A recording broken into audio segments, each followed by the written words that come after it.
something that couldn't fit in the bag, a sword. And I wonder what is in the bag. Stinks.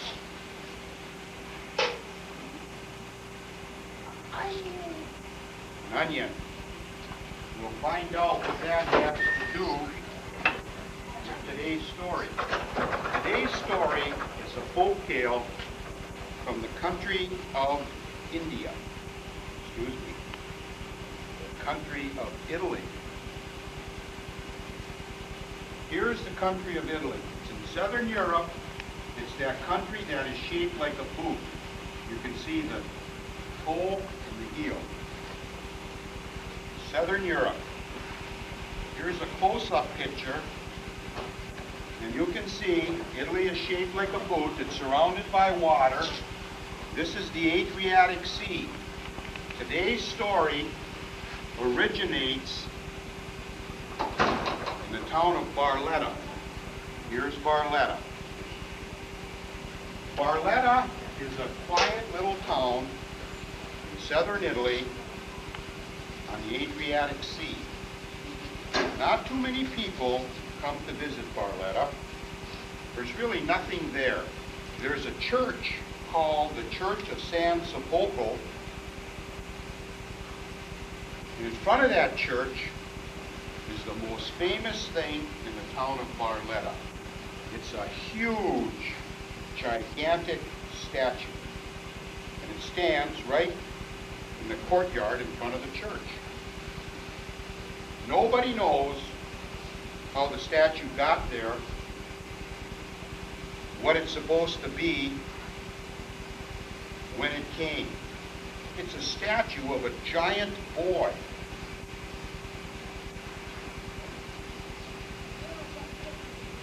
Now, one thing is for certain. The people of Barletta love their mysterious giant. And they often tell stories about the giant. One of their favorites is how, in the 11th century, the mysterious giant saved the people and the town of Barletta. This is the story that I'm going to tell to you today. In this story, since it is Italian, there are some Italian words, and I will use those words. I'll go over with them. I'll go over the words with you now, and then when I use them in the story, I'll tell you what they mean in English. First word, bona.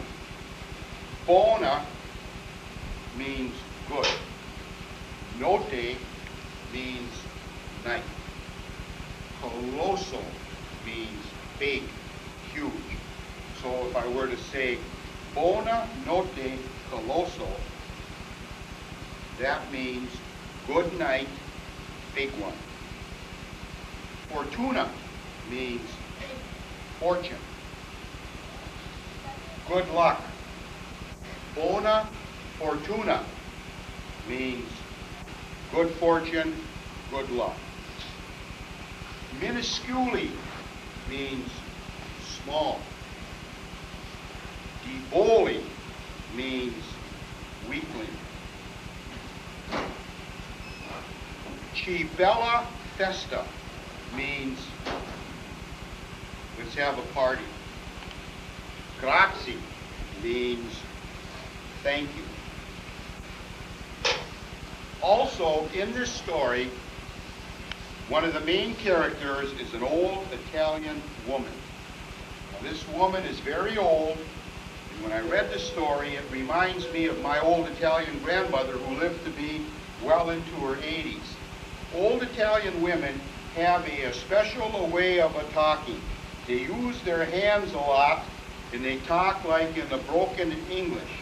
So when I use the voice of Zia Cacetta, this old Italian lady, I will kind of talk like this so you can distinguish the voice. Today's story, the mysterious giant of Barletta. written, illustrated, and translated from the Italian by Tommy DiPaolo. Here's a picture of him. He's an Italian gentleman himself.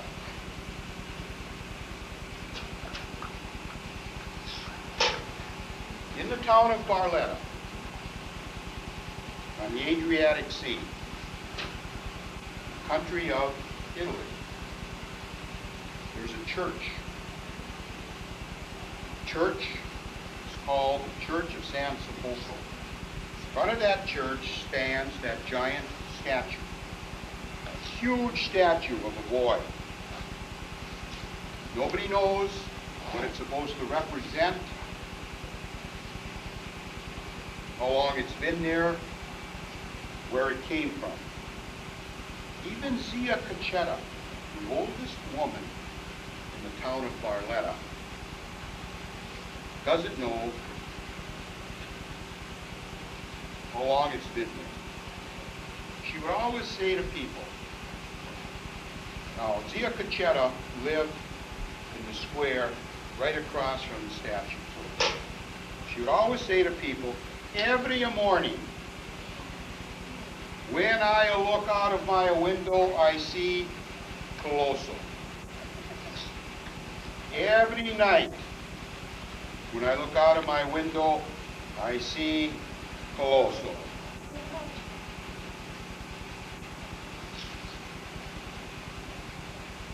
He is always there. Good weather, bad weather, he is always there. Every morning, when the nuns left the convent on their way to church, they would pass by the mysterious giant. They would stop, they would wave and nod and wish him good morning. A little later in the morning, when the marketplace opened up, the people would walk past that mysterious giant statue. They would stop and they would ask the mysterious giant for good luck when they sold or bought goods at the marketplace. A little later, all the young boys would gather around the statue. They would jump up on the pedestal and sit at his feet. They would laugh and they would tell stories and jokes and have a good time. A little later in the morning, the older boys would come and they would sit on the giant's feet and they would watch the older girls as they walked by. Later in the evening, lovers would steal a kiss in the shadow cast by the mysterious giant. And then late at night, when everybody was in bed, that giant would stand and he would look out into the night and he would say, I love the town of Barletta. It's so peaceful, so quiet. I live a beautiful, peaceful life. Then he would always hear a window open up and he would hear old Zia Cacetta holler, Buonanotte, Colosso. Buonanotte. Good night, big one. Good night. Well, one day, and for many days thereafter, it was not so peaceful and quiet in Barletta. People were running in the streets, shouting. There was chaos. People were frightened. The mysterious giant did not like this at all. What was happening is the people had heard that there was a big army of over 1,000 men marching up the coast of the Adriatic Sea, destroying everything in its path. They were destroying all of the towns, and they were headed directly toward Barletta. People were terrified. They had no weapons. They had no army. They couldn't defend themselves. They were all scurrying about, going to church and praying. They were all packing up. There was nobody in the square. They were all packing up, getting ready to leave their beloved town of Barletta, all except that mysterious giant and Zia Cacetta. Zia Cacetta went into the square. It was deserted. She looked up at the big giant And she said, Colosso, you have always been here.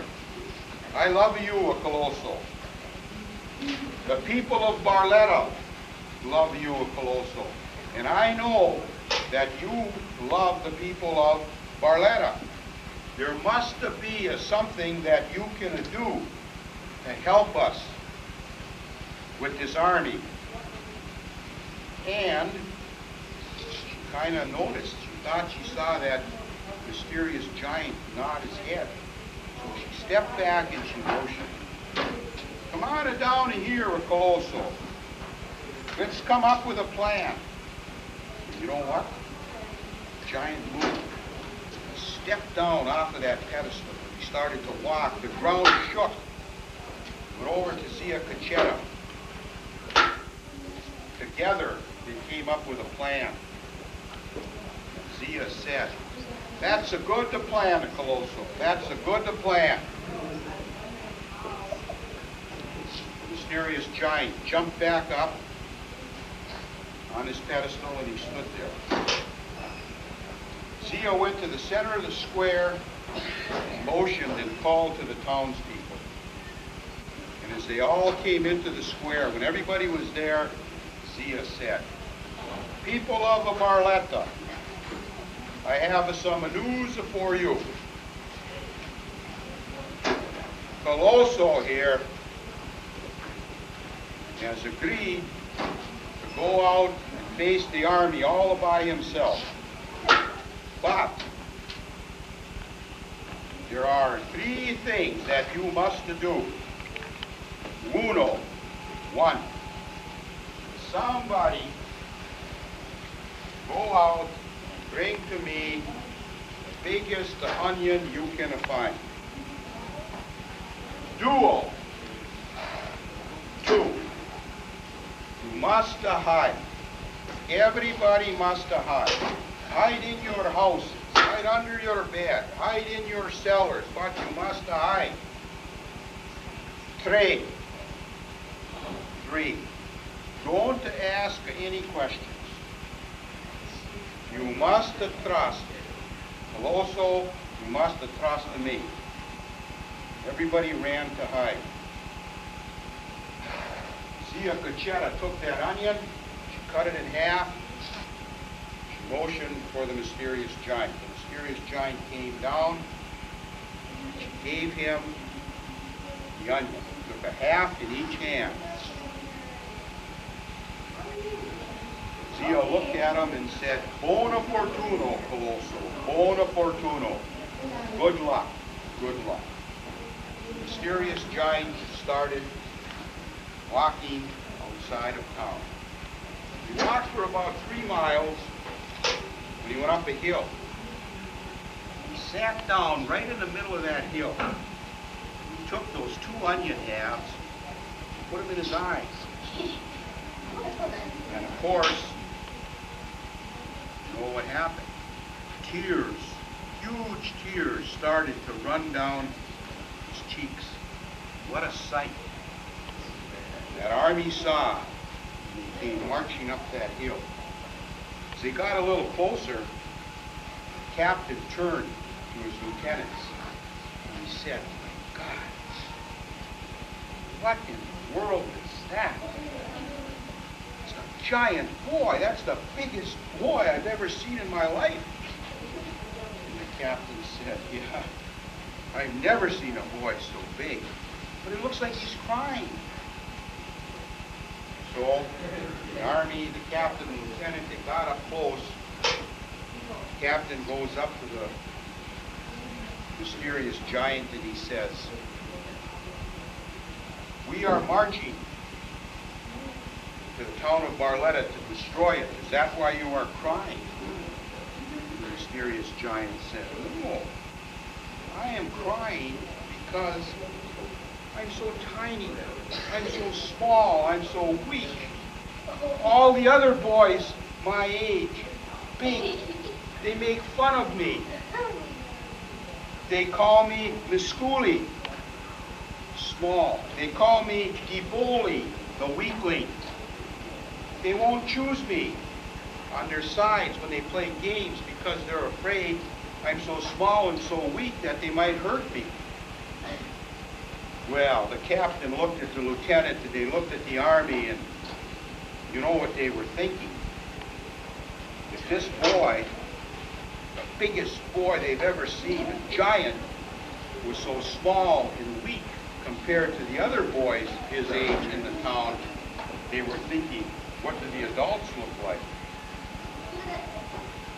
And the boy went on. He said, "Sir, I am so tired of being so small and so weak for my age that I've decided that I'm going to eat a double portion of pasta every night, and then I'm going to grow big and strong like all the other boys my age." Well, that's all the captain had to hear. He drew his sword and shouted, "About face!"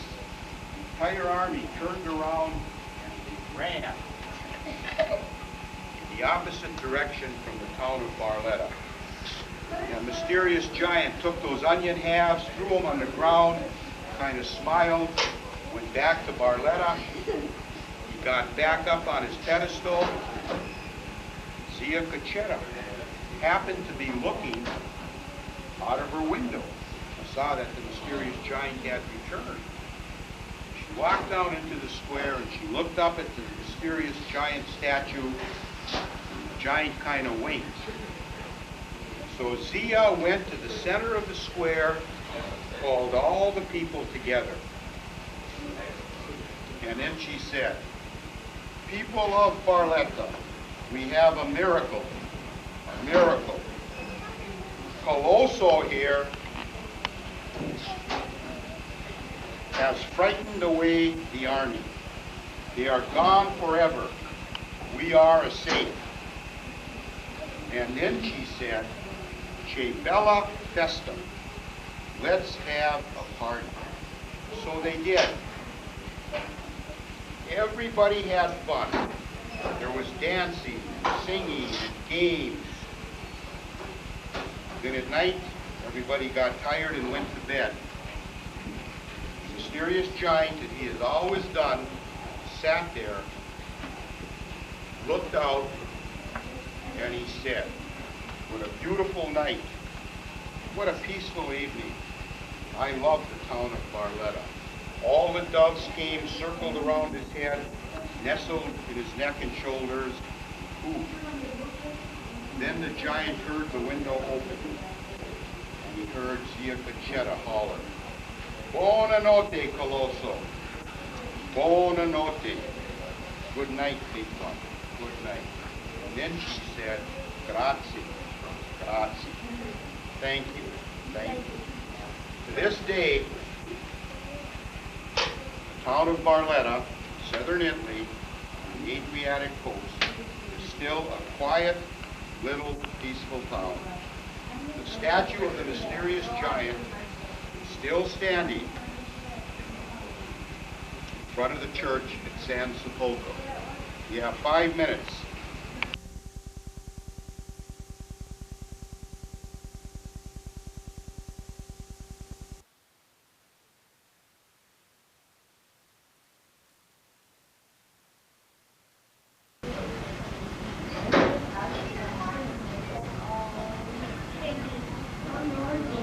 Orange.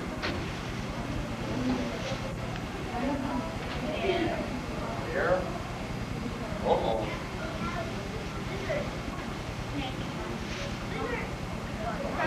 Crocodile. Crocodile.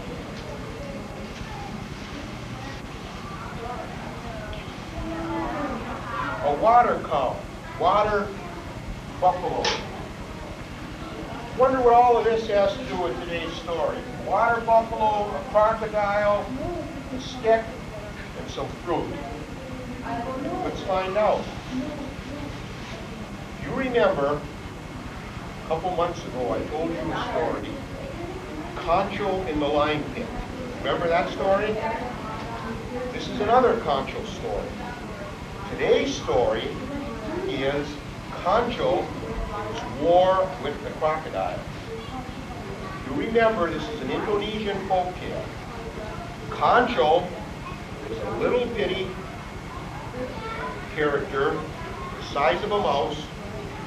Its face looks just like a deer. It's a deer mouse. Now, in Indonesia, there actually is an animal called the deer mouse. In Indonesia, the people worship Kancil. Kancil is very small, but he has that big mouth. He's always talking. If you remember, his mouth often gets him in trouble.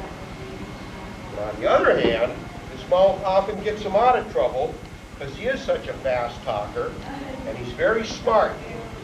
He can usually outwit anybody. So the people of Indonesia treat Kancil as a hero, almost like we in this country treat Michael Jordan. Kancil is a hero because he usually wins. In the story, there are some words that I'm going to use that we have to know in order to understand the story. Remember from the story, Kancil in the lime pit, when he was down at the bottom of that pit? What's the word for the Indonesian god? What do they call their god? Anybody remember? What do they call their god? Allah. Allah is God in Indonesia. The crocodile is called Bawana. Bawana. Water buffalo is called Carbu. Carbu. There's another word, an American word, that we're going to use. You have to know what it means in order to understand the story. Census. Census is a count. The United States Census is a count of people. In today's story, census is going to be a count of crocodiles. Today's story, Kancil and his war with crocodiles. Indonesian folktale comes from this book, Kancil's Lime Pit. Once upon a time, long ago, Moana, the crocodile, was crawling along the riverbank, crawling on his stomach, slithering and crawling, back and forth, slithering and crawling, looking, slithering. What he was doing, he was hungry. He was looking for food or game. All of a sudden, a big tree comes down, lands right across Moana's back. Moana screams out in pain, "Ow! Ow! Ouch! Ah!" He's flopping around under that tree. Up above, on the bank, is Carbu, the water buffalo. Carbu hears all the noise, runs down to the riverbank to see what's going on. There's Moana pinned under that tree. Ow! Ow! Flopping around, but he can't get loose. Moana looks up and he sees Carbu and he says, "Carbu, would you be so kind as to remove this tree from my back so I may go in peace?" Well, Carbu the buffalo gets down and with his horns pushes on that tree. It's a big tree, very heavy. He's pushing, pushing, pushing, pushing. Pretty soon, bit by bit, little by little, he moves that tree just enough to free Moana. Moana looks up and he says, "Thank you, Carbu, but I'm so weak. Can you push me into the water?" Carbu takes his horns and he pushes and pushes. until Moana the crocodile is floating in the water. Moana looks and he says, "Push me in further, push me in further, further." Caribou keeps pushing until he himself is submerged into the water up to his chest. All of a sudden, ah! Caribou screams out. He feels something biting his leg. And he looks down. There's Moana, biting right into his leg. Caribou says, "What are you doing, Moana? What are you doing? Biting my leg. Ow!" Moana said, "I'm hungry. I've got to eat." Caribou said, "What? You ungrateful creature, you.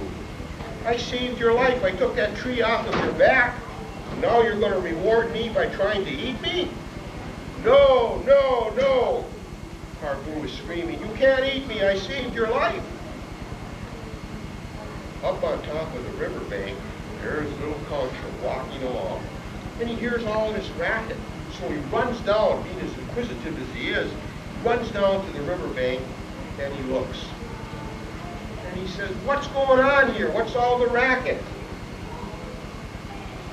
Caribou, the water buffalo, says, "Concho, this ungrateful creature here, Moana, I saved his life. There was a tree on his back. I took a long time and I pushed and I got the tree off of his back. I saved his life. Now this ungrateful creature is trying to reward me by eating me." Moana looked up and he said, "But Concho, I'm hungry. I've got to eat. I was interrupted. I was just getting ready to eat when that tree fell on my back. I'm hungry. I've got to eat." Well, Concho steps back, puts his arms on his chest, and he says, "You know, I think this is going to require a legal judgment." Moana the crocodile says, "Concho, who will be the judge?" Caribou the water buffalo says, "Concho, who will be the judge?" Concho says, "That's easy. I'll be the judge. But in order for me to render a legal opinion, we've got to reenact everything that happened. We've got to go back to the way it was." So Moana let go of Caribou's leg and get back over there by the tree. And Caribou, you follow Crocodile and stand over there. So Moana the croc lets go of Caribou's leg, crawls and slithers along the bank, it goes over by the tree. Caribou limps out of the water, goes over and stands by the crocodile in the tree. Concho steps back and he looks. He surveys the situation. Pretty soon Concho says, "You know, I still can't make a decision here. We've got to get everything exactly the way it was. So Caribou, see if you can move that tree back on to Moana's back."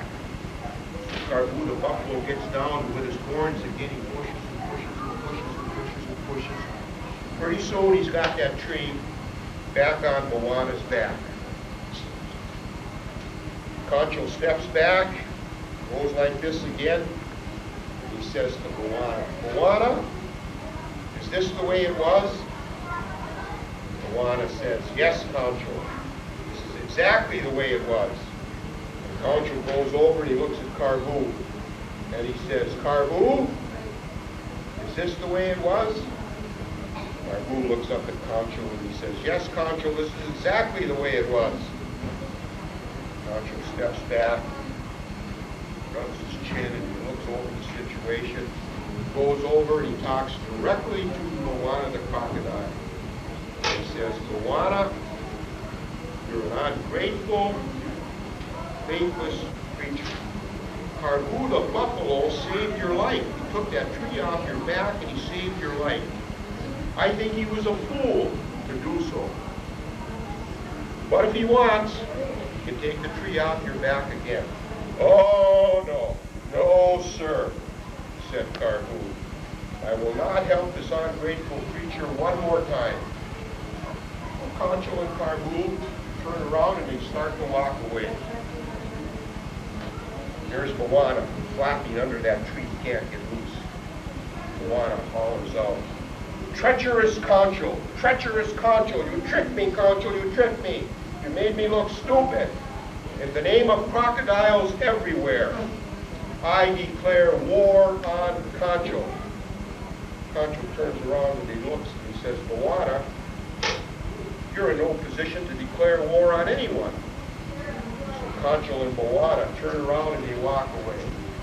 Well, the day would come, 2 days later, after they left the crocodile under that tree, Concho will be walking down that riverbank again.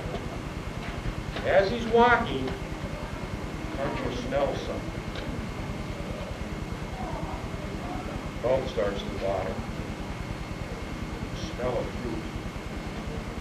Concho, now you remember how he loved banana bread from the last story. Concho loves fruit. He smells that fruit and his mouth starts to water. Well, he sighs.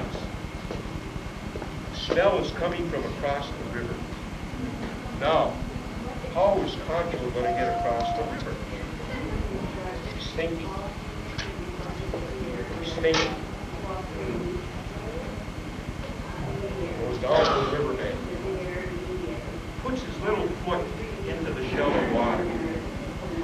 All of a sudden, up jumps a huge crocodile. The crocodile bites into what he thinks is Concho's leg. Instead of his leg, he's biting into a tree branch.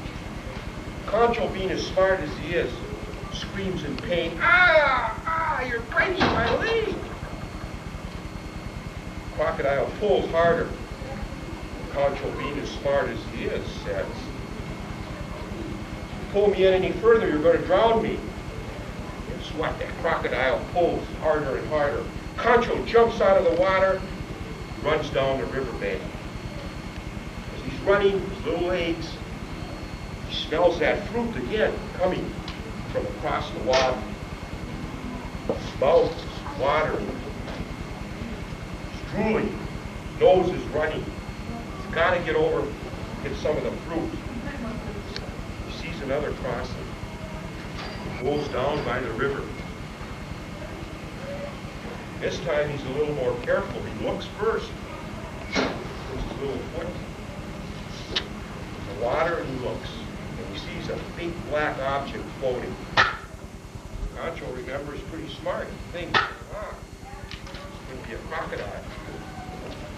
He's thinking, rubbing his chin, what can I do? Concho says, "Are you a crocodile?" Crocodile is pretty smart. No answer. Concho says, "Or are you a log?" Again, no answer. Boy, Concho rubs his head and he thinks. Then he's talking out loud and he says, if you were a crocodile, you would be floating downstream with the rest of the crocs. Crocodile, the black object didn't move. Concho said, "Or are you a log? If you were a log, you would be floating upstream." Sure enough, slowly the log starts moving upstream. "Aha!" Concho hollers out, "You're a crocodile! Who ever heard of a log floating upstream?" Concho runs down the bank. Little legs are moving. He's running as quick as he can. This time, that smell of fruit really hits him, and he's just drooling. His mouth is watering, his nose is running. He's thinking of the fruit. He's thinking to himself, how am I going to get across the river so I can eat this fruit? He sees another crossing. Down he goes. This time he just stands there and he looks. And he sees all the water. Ripples everywhere, ripples everywhere. Sees all of these crocodile heads popping up, going under, popping up, going under. Concho steps back and thinks, how can I get across the river? I know there's fruit over there, I can smell it, I want to eat some fruit. All of a sudden, Pancho steps back, gets up on his little hind legs and beats his chest. He hollers out, "Crocodiles everywhere! Listen to me, Concho. Allah has spoken. Allah has spoken. Allah says today, crocodiles everywhere must be counted. I must conduct a census. I must count every crocodile in the world. All crocodiles. Arise to the top of the river." Sure enough, hundreds of crocodiles come to the top of the water. Concho beats on his chest again and he says, "Today, we will write down, we will conduct a census, just like Allah says." More crocodiles come up. As he looks all across the river, as far as you can see, there are crocodiles floating on top of the water. Concho says louder, "All crocodiles, listen closely. You must be very, very still. Don't move, because if you move, you're going to mess up Allah's count. Lie perfectly still." Pancho steps over, looks down, steps on that first crocodile's head. One, in the name of Allah. Goes to the next. Two, in the name of Allah. Goes to the next. Three, in the name of Allah. 4, 5, 6, in the name of Allah. 7, 8, 9, in the name of Allah. 10, 11, 12, and all the crocodiles join in the name of Allah. 13, 14, 15, all the crocodiles join in the name of Allah. Pancho takes one giant leap, and he lands on the riverbank, the other side of the river. Turns around, pounds on his chest. "I declare the census is over. In the name of Allah, the census is over." All of those crocodiles slither back under the water. Concho turns around, runs into the forest. I know what he's doing, do you? What's he doing? Huh? He's in the forest. What's he doing? Yeah, he's going to get the fruit. Allah wins again. He outsmarts all of the other animals. Okay, you've got about 5 minutes.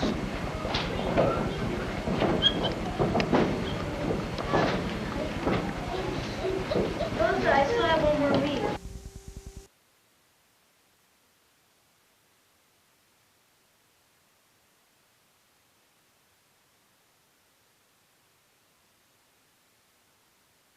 Originated in North Dakota about 40 years ago. It is not a folk tale, and it is not a fairy tale. It's a true story. I first heard this story at a story hour for children many years ago in the Grand Forks, North Dakota Public Library. The storyteller wove this tale from an actual experience of a little boy in her hometown. I have told this story many, many times over the years. Everybody loves it, especially those who have a dog. I wonder what the old storyteller has in his bag today. Let's look.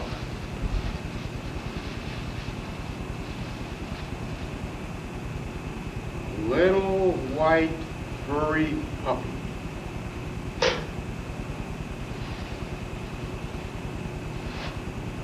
Today's story, Mario and the puppy.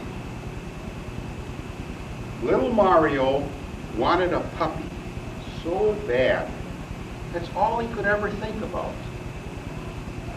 He would ask his father continually, "Dad, can I have a puppy? Dad, can I have a puppy? Dad, can I please have a puppy?" And his dad would always say, "No, no, no." Mario, you cannot have a puppy.